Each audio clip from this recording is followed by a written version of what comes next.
Hi everybody. My name is Nina Bertrito-Garg. I am one of the biotech analysts here at Citi.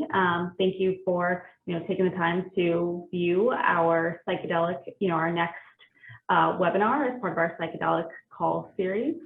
We're hosting the management team today from Novamind, including the company's CEO, Yaron Conforti, and the company's Chief Medical Officer, Reid Robison. So now I'll pass it over to both of you if you want to give us a quick introduction on your background and any kind of opening remarks on the company before we jump into questions. Sounds good. Thanks, Nina. My name is Yaron Conforti. I'm a CEO and co-founder of Novamind. A bit of background on myself is that I'm a venture capital investor and company builder, operated across a number of sectors. I'm based in Toronto, and we founded Novamind about 3 years ago with the goal of building a patient-facing business. That is, we're entirely focused on the clinical infrastructure required to bring psychedelic medicine to the world.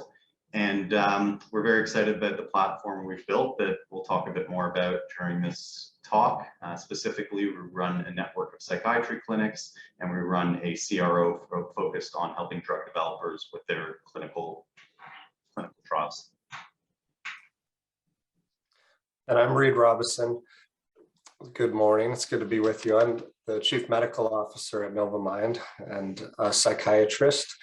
I started my career in research and have led over 200 clinical trials in psychiatry. I've been working with ketamine for about 11 years now. Got my first grant to study it in 2011 and led a pivotal study for Janssen of IV ketamine for depression on their path toward bringing Spravato to market. I was brought on by MAPS a few years ago to help as their coordinating investigator for an eating disorder indication of Mdma. And because as a psychiatrist early in my career, I was just discouraged by the available mental health treatment options and how slow or sometimes ineffective conventional treatments are. And having worked with ketamine and other psychedelics for many years, I could tell you that there is hope there, and we finally have treatment tools that are faster acting, more effective, and even sometimes get to the root cause. So the research, has been quite promising. And the challenge now, like Yaron mentioned, is how to open up access to individuals who need it. So I'll leave it there for now. Great. So I guess maybe just to start off, can you talk a little bit about just the model, right? The overall business model. I know you do operate a number of mental health and psychiatry clinics across the U.S. You've been, kind of rapidly expanding by acquiring kind of clinic groups. Maybe if you can tell us a little bit about, the current infrastructure and what the near-term expansion plans look like, that would be great. Sure, I'm happy to tackle that.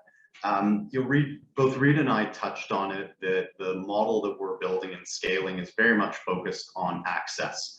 So when we look at the landscape of outpatient mental health, so again, we operate psychiatry clinics that treat a wide demographic with a wide range of treatments. And we see that across the board, accessibility is probably the primary constraint. That is, people don't have access to the resources that are available now, even when we consider ketamine as an example and ketamine-assisted psychotherapy. And the ability to educate people and again, provide those access points where they can easily reach that expertise and essentially we can match the right treatments to the people. So the business is partly predicated on looking at the legacy sort of models of outpatient mental health.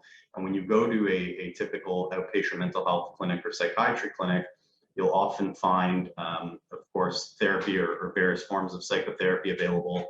A prescriber, a psychiatrist will be available likely for prescribing or managing prescriptions. And there may be a nutritionist or some other ancillary services. Whereas there's a range of alternative modalities, what we often call the alternative mental health modalities, that are available now, things like ketamine-assisted psychotherapy or TMS or Spravato, the prescription version of ketamine. And in the future, we expect more modalities to be available I think widely anticipated MDMA will be the first legal psychedelic.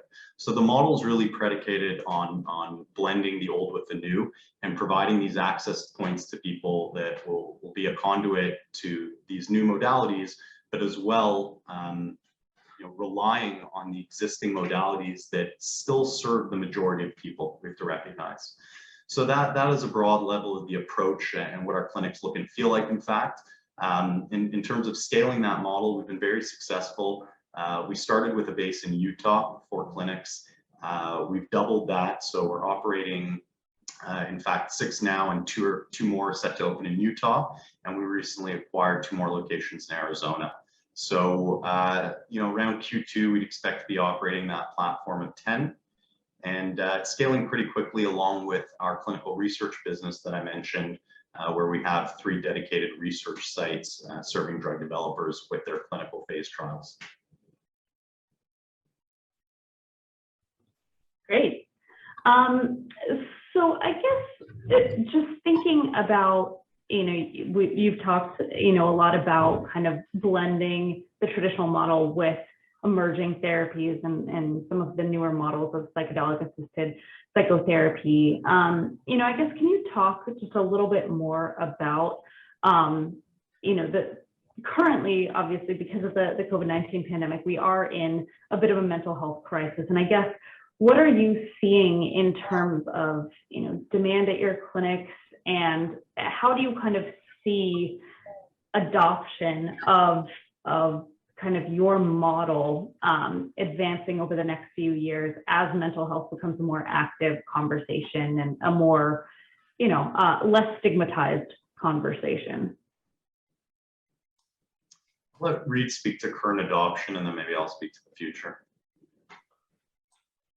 Yeah, the pandemic has certainly highlighted the need that so many of us have for mental health services, and there has been, a silver lining, I guess, to the suffering that's brought, in that the stigma appears to be reducing in regard to seeking mental health services. It's now more and more, and this is long overdue in my opinion, more and more being seen as a sign of strength rather than weakness if you go to therapy. And people are realizing more and more that it's okay to ask for help. And we didn't find ourselves with shuttered doors or closed down clinics during any part of this pandemic. It was quite the opposite, with the demand for both in-person interventions like ketamine-assisted psychotherapy, TMS, which is transcranial magnetic stimulation, etc., and remote virtual telehealth services. It all just increased quite steadily during the pandemic. I think in 2020, we announced over 20,000 client visits, for example. Yeah, I'll just add to that, sort of what portends for the future, that, Reid mentioned that the stigma certainly has worn off. We started this business before COVID. So, there was a crisis already there, and this has exacerbated that crisis. And we see that, on the front lines with wait times at all of our clinics right now. I think that there's a vision, broadly, I think, for the sector, but certainly from our company, that we'd like, to see a future where people interact with outpatient mental health and psychiatry much like they do their chiropractor, their cardiologist, for that matter. And I think it's a fairly it's a simplified statement that I just made, but when you start parsing it as far as what's required to get to that point, there's a lot of heavy lifting. And I think what's going to help, what we're seeing again, evidence in the current environment, is that the new therapies coming online are also focused on very particular indications or patient groups. So using MDMA as the example, focused on PTSD, I think that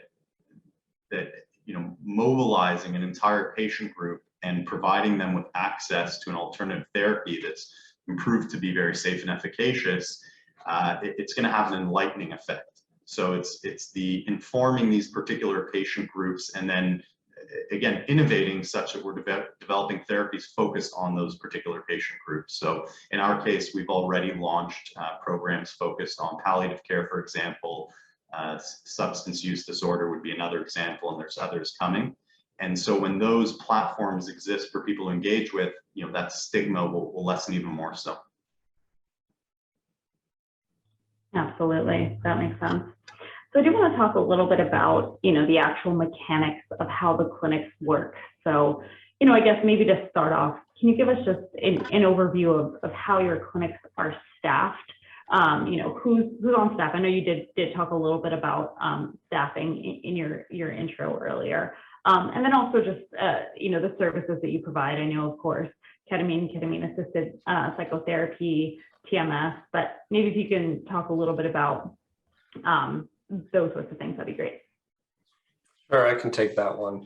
So our model is essentially for full service outpatient mental health offerings. And by way of staffing, we have psychiatrists in general as the medical directors of clinics and as the main prescribing providers working across both the medications and the psychotherapy and the intersection of those. But we also have a number of psychotherapists at each clinic and mid-level psychiatric prescribers like nurse practitioners and physician assistants, all with psychiatric training or credentials.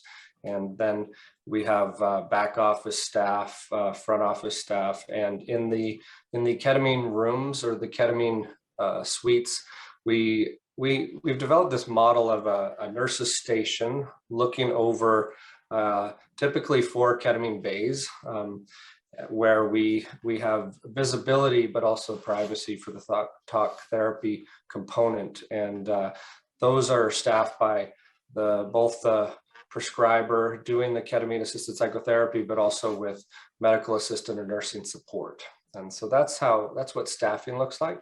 And to jump into the next part of your question about the services we offer, we are a one-stop shop essentially for mental health needs across a wide range of conditions and across a spectrum of ages and lifespan. So we offer diagnostic assessments, individual and group therapy, medication management, ketamine-assisted psychotherapy, Spravato, which is S-ketamine, and transcranial magnetic stimulation. And we're always on the lookout for evidence-based treatment modalities, whether they're formally approved like S-ketamine, Spravato by the FDA, or whether there's just a growing, compelling body of evidence to draw from, like with ketamine, and we evaluate them and adopt them, and then get really proactive in terms of figuring out the best ways of delivering these treatments to help the clients and communities we serve. Great. And I guess kind of to follow up on that, I mean, how do you think about, of course, there is a movement in a number of places in the US, right, to either decriminalize or even potentially legalize, right, for medical purposes, certain psychedelics like psilocybin, for example. I mean, how do you think about incorporating those types of therapies into your model? Of course, there's also the FDA, kind of regulatory products as well that companies are developing. But I guess, how do you think about, the medical use kind of legalization or decriminalization aspect as well, kind of in the context of your current model? Sure.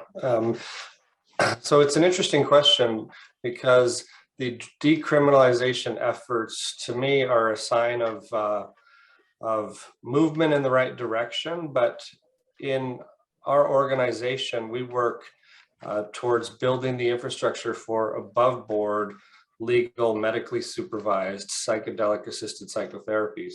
And so we're often asked to speak about these efforts. And I was just up at Salt Lake City's Capitol Hill yesterday because a task force is being assembled, or there's legislation to do that, to figure out if there's a path like Oregon did with Measure 109. So the decriminalization efforts, while a sign of kind of movement in the right direction or undoing of the unfortunate overscheduling from decades ago, they don't show people how to access it in a good way. We did publicly state our support for Oregon Measure 109 when it was being put forward, and we're in favor of whatever can work with the system to open up access to these much needed tools for individuals who need them most in a safe and effective way. And we are participating in research that I'm sure we'll talk about more. And we have psilocybin Schedule I licenses at least 3 of our clinic locations, and a number of Schedule I studies on the pipeline. Nina, if I can add one comment, I'm really glad Reid mentioned it, but working with the system on that point, and it came up earlier when we were talking about describing the modalities available at our clinics. And the ethos is one of clinical rigor, whether we're operating our outpatient mental health clinics or our clinical research sites. It's well understood by anybody who's going to listen to this call that for drugs to reach the market, that FDA regime needs to be supported effectively, and you need to interact with that regime in order to bring these drugs to market and effectively deliver them. So there's a unique aspect of Novamind in that respect, and working with the system, so to speak, in that the CRO that we operate has a very symbiotic relationship with our clinics. And in fact, Reid is the founder of both the network of clinics and the CRO that we operate today. And the genesis of that is that Reid himself and his team now at CRO, led by our CSO as well, Paul Thielking, are very much focused on working with, in fact, as many drug developers as we can through that FDA clinical phase trial system to bring as many therapies to market as we can. And in that respect, we're both molecule and drug agnostic. We'd like to see as many therapies come to market as we can, and we'd like to support as many of them as we can. And our ability to do that in the research phase, at various phases of research, enables us to get the training on those drugs that are coming to market. So Reid, as an example, was very involved with some of the clinical trials that went on around Spravato with Janssen that brought that drug to market. And of course, mentioned he was also a coordinating investigator with the MAPS Mdma trials. And I think you can expect to see more involvement from our CRO based on that track record in psychedelic medicine trials. So the ability for our team, our therapists, to get involved at the research level, get familiar with the drugs, and start embedding ourselves before these drugs come to market really enables us to be well positioned if and when they do come to market. Fantastic. No, that makes sense. So just in terms of, just trying to understand a little bit more around the types of patients that are coming into your clinics, what types of services they're utilizing, and how they're being reimbursed. I want to talk through some of those things. So I guess maybe to start off, maybe if you could tell us a little bit about the types of patients. Like, are you tending to see people who are, have been seeking help, from, a psychiatrist previously? Are you seeing more patients who are kind of coming in for the first time, not really familiar with, not having previously done any sort of psychotherapy? So we'll start with that, maybe.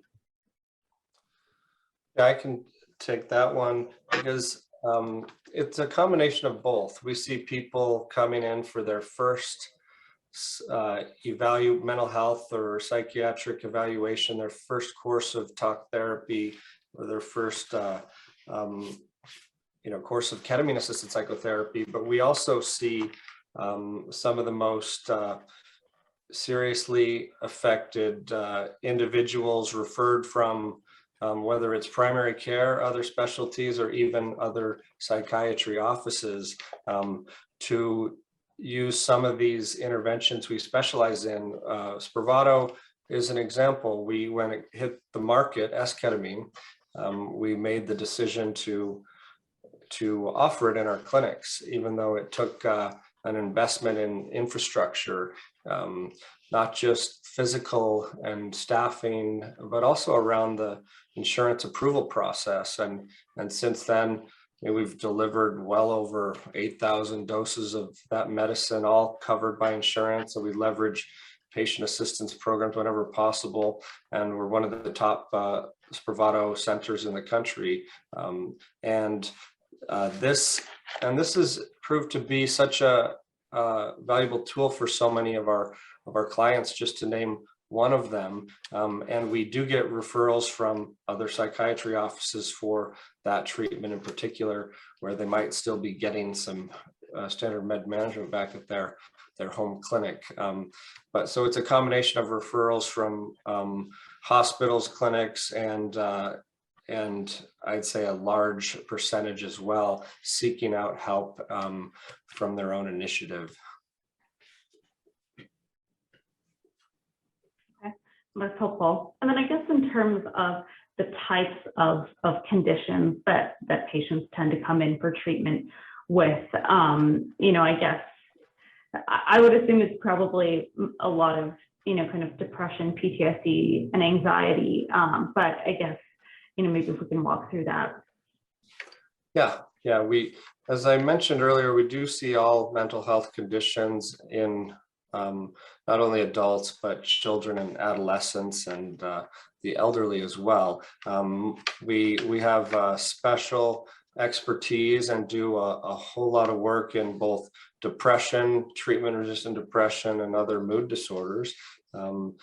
We see a lot of PTSD, and this is also evidenced by the indications for which we have clinical trials ongoing too. We have treatment-resistant depression studies, major depressive disorder studies, more than one PTSD study, and a number of others active and coming soon, that kind of mirrors what we do in our clinics and presents another option for these individuals. But we also have specialties at various clinics. Like in our press releases, you can read about how we've announced a palliative care offering at our Murray, Utah clinic. And more recently, even, we announced a substance use disorder specialty at our downtown Salt Lake City location, and the addition of a medical director with special addiction fellowship training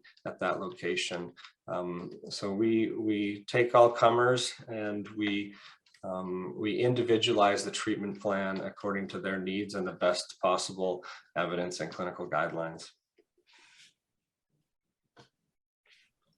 Great, that's helpful. I guess thinking then about the types of treatment that patients are typically coming in for.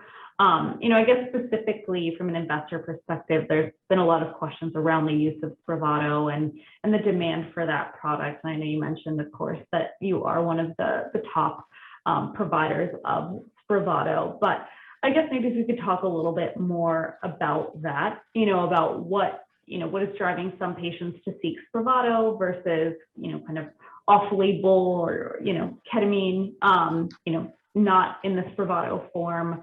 And if there's any differences, I guess, between the types of patients that are doing kind of the more standard ketamine-assisted psychotherapy versus the Spravato model. Yeah, it's an interesting question because Spravato has two indications, essentially. When first approved, it was approved for treatment-resistant depression. Then the following year, Janssen was able to attain an additional indication or approval from the FDA for major depressive disorder with suicidality. But most of our clients with Spravato are seen under that first indication of treatment-resistant depression. And the definition of that varies a little bit insurance company to insurance company, but it's pretty standard in that these are individuals with moderate to severe depression who have not had success with 2 or more traditional treatments of adequate dose and duration. And all of those have been covered by insurance, those thousands of doses, because it is an expensive med. And interestingly, we do have a data science team in-house, and we do, every week I'm meeting with them to look at our growing database, and we've submitted a number of publications in recent months, including one on esketamine, one on ketamine, and even one on cost effectiveness of esketamine versus IV ketamine, as for an example. So we're really participating in the conversation of and the exploration of what are the best ways to use these on an individual basis and for the healthcare system.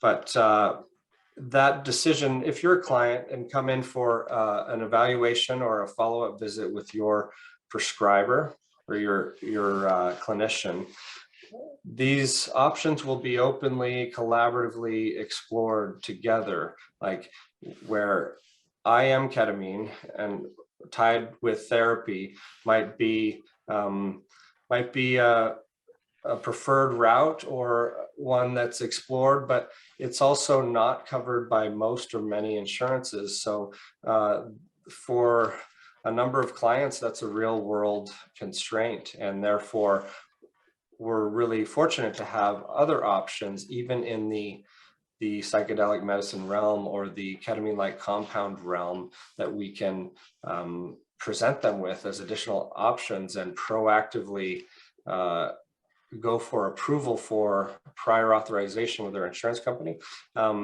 along with exploring the alternatives that are non-medicine interventions like TMS, like different psychotherapies and traditional medicines as well. So it is really a individualized collaborative approach with compassionate clinicians, and we've worked really hard to keep our ketamine pricing affordable and accessible, so that does present itself as an option for most of our clients, even if it's not covered by their insurance. But there are benefits we see to taking either approach that we're always exploring in detail in our data. Got it. No, that makes sense. That's super helpful.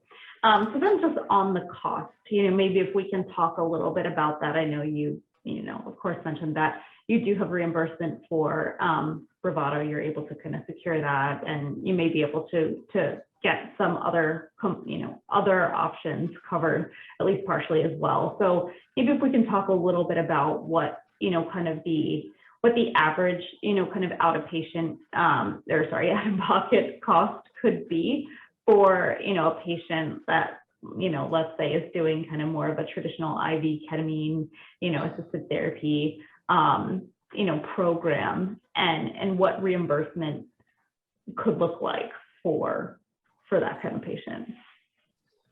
Sure. Yeah, and we work with ketamine in a few different ways, and most of the ketamine we use we deliver in clinic is IM, intramuscular injection, rather than IV, just because there is a growing body of evidence to support its use and equivalence with IV, but also because we use it in a ketamine-assisted psychotherapy treatment paradigm, that intramuscular injection provides a nice smooth trajectory where someone is not tied to an IV tube and can really relax into the experience. Although we do offer IV for clients when it's appropriate or needed. And our pricing, we've been able to keep at some of the most accessible in the nation at under $300 for a dosing session of ketamine-assisted psychotherapy with some basic kind of pre and post work. And then the clients can leverage their insurance for the the screening, the preparation, the integration psychotherapy when they return the next day or two. And we even have had some success getting insurance companies on board with covering IV by just repeatedly making these efforts of prior authorization, single case agreements, and negotiating with payers. And we did an announcement or press release on that a few months ago. Awesome. No, that's helpful. And then I guess just thinking about, you know, what a typical course of treatment might look like for a patient who is coming in to do, you know, a course of IM ketamine assisted psychotherapy. I mean, how many visits, how much time per visit? Yeah, I guess we'll start there. Sure, yeah. So I mentioned depression and treatment-resistant depression as being some of the most common or frequently seen indications for ketamine, for example, or Spravato. But we also use ketamine-assisted psychotherapy for a lot of PTSD, for some severe anxiety, OCD, for serious eating disorders, and sometimes in the right situation for substance use conditions. And all of these with the appropriate screening, evaluation, and the right therapeutic support around it. We really feel strongly about the need for skilled mental health services wrapped around these dosing sessions, because, you know, the fact is that sometimes you might feel worse for a minute before getting better, or it might bring up some rather intense old wounds or traumas that need skilled therapy to help the individual through. So a typical course, though, looks like it's an individual decision, but we follow the evidence in the ketamine literature of a range of 3 to 6 initially for a course, and we also follow the ketamine-assisted psychotherapy treatment paradigm that consists of preparation sessions, dosing sessions, and then integration afterwards. And we offer that in individual therapy or group integration if needed, for, again, for accessibility and to meet our clients where they're at and with what they can do. Absolutely, that makes sense. And then I guess just thinking about, you know, the reason I just asked about that is one of the questions that a lot of investors do have, I think, about some of the other psychedelic drugs, just like longer acting psychedelics that have a, you know, a psychedelic experience time of 6+ hours, right? There's some questions around whether that is accessible, right, for a lot of people, whether people can take that amount of time to go and get dosed. And then when you add on the prep and the integration and those sorts of things, you know, I guess, how do you think about that, right? I know with MDMA, you know, and with psilocybin both, right, the actual dosing session time is more than, you know, the 1 to 2 hours that you might see with ketamine. So how do you think about that? And, you know, looking at the patients that are coming in today for ketamine-assisted psychotherapy, I mean, do you think that those longer kind of time commitments will be a hurdle, you know, like will dissuade people? Well, if you look at the MAPS data, the, say, phase 3 data that was shared a number of months ago by MAPS, where individuals with severe PTSD that was somewhat treatment resistant, they had this for a number of years and their lives were highly impacted. If you were to be able to give those individuals 2 doses, say 2 or 3 doses of MDMA, even if it's 6 to 8 hours long, and a whole lot of therapy surrounding it, and not just treat their symptoms, but bring them into a place of remission or not even meeting criteria for PTSD, that is striking, and that is worth rallying around and figuring out the infrastructure for, and figuring out how to open it up to the individuals who need it most. There was even a paper on the cost effectiveness of Mdma-assisted psychotherapy for PTSD that was very positive. So that will be the challenge, is how to open it up to individuals who need it most, because there will need to be a lot of trained therapists and a lot of clinics with this kind of infrastructure to reach the people who need it. But that's what we're working towards, and really proactively building, because we're entering this new era, not just of psychedelic assisted psychotherapy or these kind of interventional in-office treatments, combining medicine and therapy, but we're entering this era of going for the root cause, going for the cure, where we're not just treating someone's sleep or someone's panic symptoms related to a condition like PTSD. We're going in with an approach that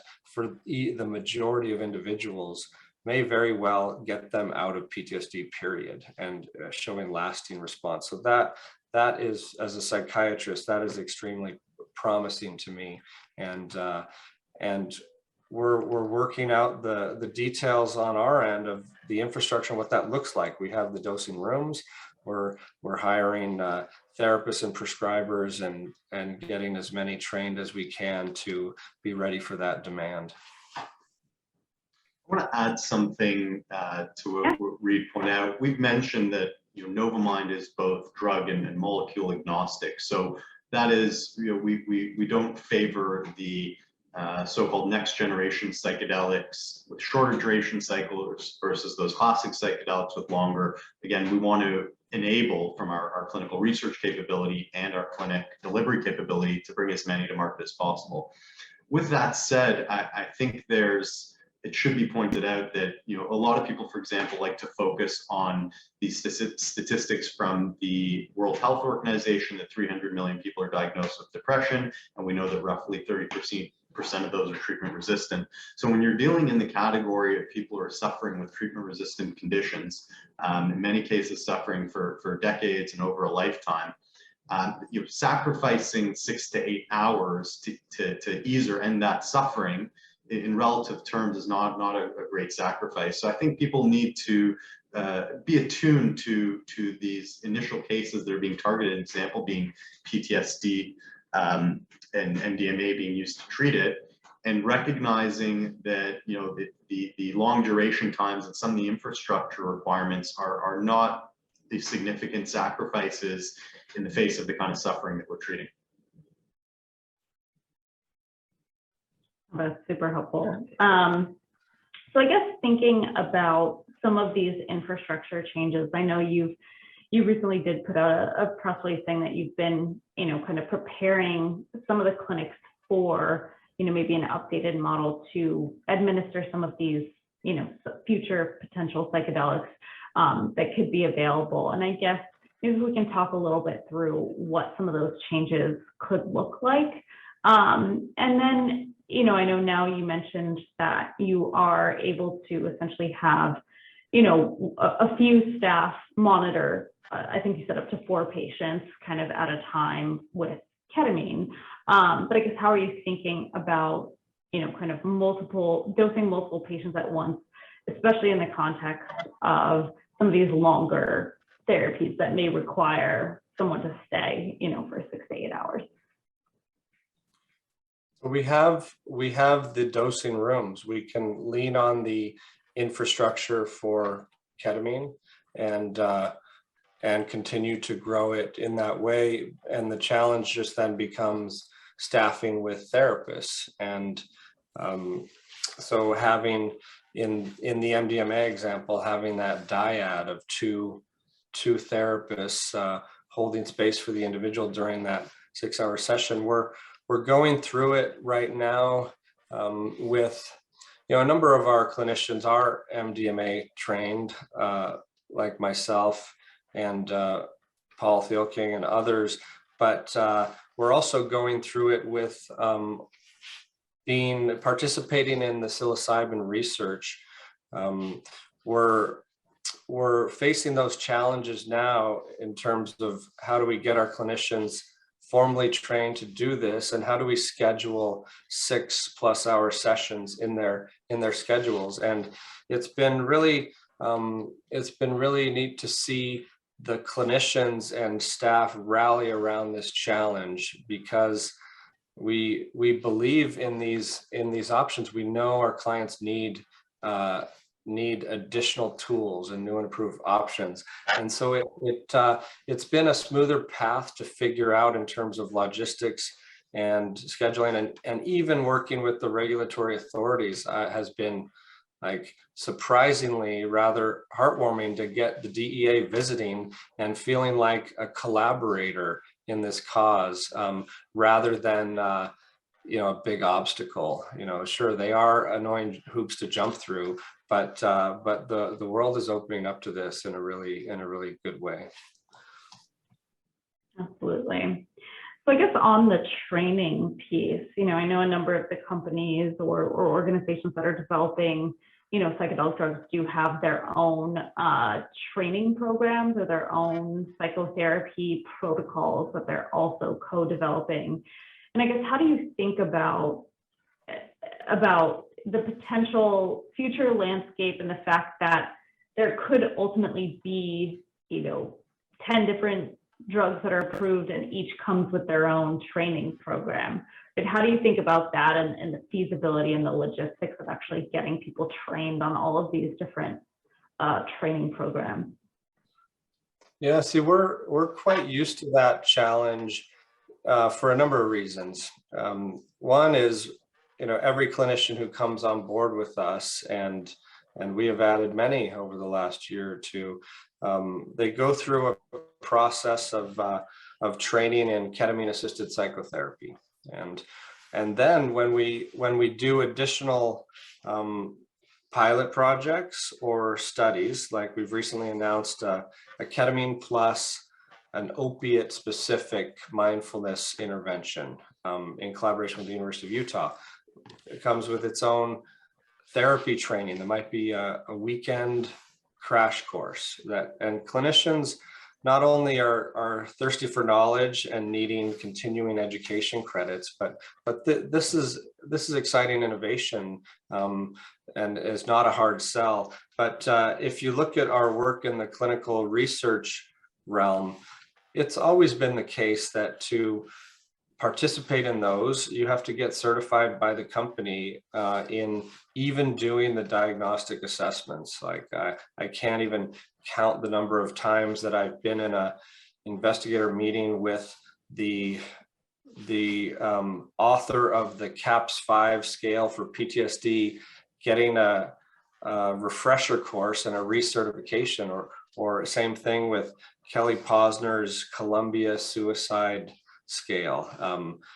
Just dozens and dozens of certifications, and that makes us better clinicians. So even if every company is coming out with a different certification, especially in the early days, in this new hybrid online in-person era, we've been able to get it done in really creative ways on our studies, and I believe the same will apply for as it rolls out clinically. But I think you're right to point it out as a potential bottleneck, and that MAPS is well aware of in their training programs, and has moved to a Zoom format from their traditional one before, where you'd fly out for weekends or weeks at a time.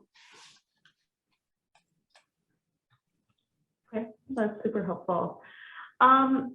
I guess thinking then about, we talked a little bit about just how patients are how you're sourcing patients, or how patients are kind of finding out about your services today. I guess, how do you expect that to kind of evolve over time as we see a lot of the progress in addressing mental health continue to improve, as we see more drugs and new modalities becoming available? Do you envision, kind of the patient sourcing and kind of changing, or do you expect to see maybe more referrals from traditional psychiatry, just greater demand overall with a similar split between, referrals and kind of patients coming in on their own. I guess how do we think about that? Yeah, it's a really interesting question, because I look at it both kind of pre-pandemic and now at the stage we're in, and also kind of before the psychedelic renaissance that we've been experiencing, with so much media attention and things coming out on the topic. But when we opened our first clinic, even just by getting on the insurance panels, that's enough to fill up clinicians, therapists and prescribers, and have too long of wait periods, in my opinion. So even from the very beginning, we've been proactively hiring to meet the demand. But then with the awareness of ketamine and psychedelic assisted psychotherapies spreading so much in recent years, we've seen people really having a spark of hope of a new option, a new approach they hadn't explored. Whether or not they're kind of a young generation or someone who's been suffering from a chronic illness or chronic pain for decades and decades, we've seen them show up to explore this new treatment option. And then as more and more of these psychedelic assisted psychotherapies come to market, I believe we'll just be seeing more and more referrals, because not every clinic will be able to give 6-hour Mdma assisted psychotherapy from trained clinicians with the right kind of regulatory support. These medicines, very likely, as Spravato did, will come onto market with under a REM system, a risk evaluation management system, with a big paperwork burden for clinics and pharmacists and the clients as well. And so we're greasing the wheels of that with ketamine. And ketamine, I strongly believe, is a powerful tool that isn't going away and will have its niche, even when these other medicines, hopefully attain approval. I think what Reid just mentioned is crucial and applies to a range of other modalities. So the ethos, and I've learned this from Reid as a psychiatrist who has a great impact on the lives of a lot of people as patients and the people around them. It's about meeting people where they're at. So fundamentally, Novamind is trying to match the right treatment with the patient or the client. And I want to point out again that the benefit, you need to offer and have the expertise in a wide range of modalities to do that in the first place. So whereas I believe, there's many, for example, ketamine clinics, so companies focused on establishing and scaling a model for ketamine clinics, where that's the only treatment provided. For the group of patients that's going to be successful for and going to work for, that's wonderful, but we have to understand and assume there's a wide group that's not going to work for. So how are those people served?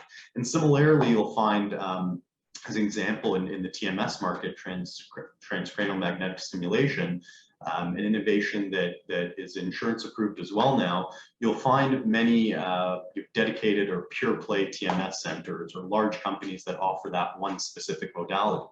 So again, the ability to house a number of these alternative modalities and add those new drugs when they come online, psychedelic or other, I think is a distinct advantage for patients. And that's why we aim to be a leader in this category. Again, we're completely patient facing. We're not developing our own drugs. And the goal is to provide that accessible platform to match the people with the right treatment. Absolutely, that makes sense. In the last couple minutes here, I did want to talk a little bit about the efforts on the clinical trial side and what you guys are doing with some of your clinics that are essentially set up for clinical trials. So I guess, maybe if you can just walk us through kind of the types of studies that you've been working on. I know we have touched on a couple of them, kind of throughout the call, but yeah, maybe if you could talk to us a little bit more about that and how how you are integrating, some of the learnings from those studies, into actual treatment for patients coming into your clinic. Sure, I can start with some thoughts on there. So Novamind has, as you know, a research arm called Cedar Clinical Research that provides clinical research services for pharmaceutical biotech companies, other research institutions. And we do have extensive experience in the design and execution of clinical trials. We work with these partners across a wide range of CNS indications and with our special expertise and infrastructure around psychedelic medicine. And we're really proud to be hosting trials that will help bring new medicines to market. And even in the clinical research phase, they present new opportunities for our clients even before these medicines come to market. So it's really a win-win for us, for the drug developers, and for our clients to have this paired with our clinical services and to not only leverage but offer these to our growing patient population. And we do see an uptick in those, post kind of the thick of the pandemic. A lot of drug developers seem to be really increasing their efforts to catch up timelines or deploy capital that was raised for this in this industry to bring new medicines to market, and they're turning to us more and more. And we have a number of exciting clinical trials active and coming soon, both in psychedelic therapies and other mechanisms. It's not only limited to, just want to mention, to clinical trials, by the way, because we operate the CRO and are able to do our own research. Reid and his team are able to develop pilots. An example would be Frontline CAP, where we developed a CAP, ketamine-assisted psychotherapy protocol, focused on frontline healthcare workers. So again, that's outside of the context of a clinical trial. Most people know ketamine's available off-label. So we're able to, again, use our research platform to curate specific modalities focused on certain patients groups, collect the data, test them effectively, and then release them or make them available at our clinics once we have that data. Fantastic. Oh, that makes sense. And I guess just one last question in the last minute here is just around the cost infrastructure or kind of your cost, your cost infrastructure, I guess, for actually running clinics. I've gotten that question from a number of investors around, kind of the economics of running kind of a clinic like this. I guess, is there anything that you can kind of share on that? Yeah, I mean, at a high level, I'll offer up that typically the outpatient mental health clinic model in the United States is not a very lucrative model. It's a highly fragmented business and many sole proprietors, obviously, as far as practitioners running them. So when you look at our model, what changes is that the different modalities you can offer, of course, represent new sources of revenue, but there's also potential for margin expansion there compared to the old way of doing things. Because when you're using these modalities, again, for example, in a group therapy context, and there's certain markets that want a different level of care. So we're seeing that in the psychedelic space, certainly in the underground, and in some of the regulated environments that exist, like the Netherlands, where you see demand for a very high level of concierge level service, right down to bare bones. So I think you'll see potential for new models, commercial models emerge, and again, expansion of the potential margins in our business, specifically psychiatry clinics. Absolutely. Awesome. That's helpful. So I know we're right at time here. So I guess just anything else that you want us to be aware of, or anything, you want us to know about before we close the session? Just keep an eye on us, and remind everyone to have a look at our news releases or sign up to our newsletter. That's really the best way of staying informed on the company. And we're expecting to make exciting announcements this year. Again, both our clinical research and our clinic network, both are growing, and stay tuned, please. Absolutely. Well, I want to thank you both so much for taking the time to chat with me today. It's been great, and I really appreciate it. Thank you. Wonderful questions. It's been fun to chat. Indeed. Thanks for having us. Absolutely. You too. All right. Have a good one, guys. Bye. Thank you. Thanks.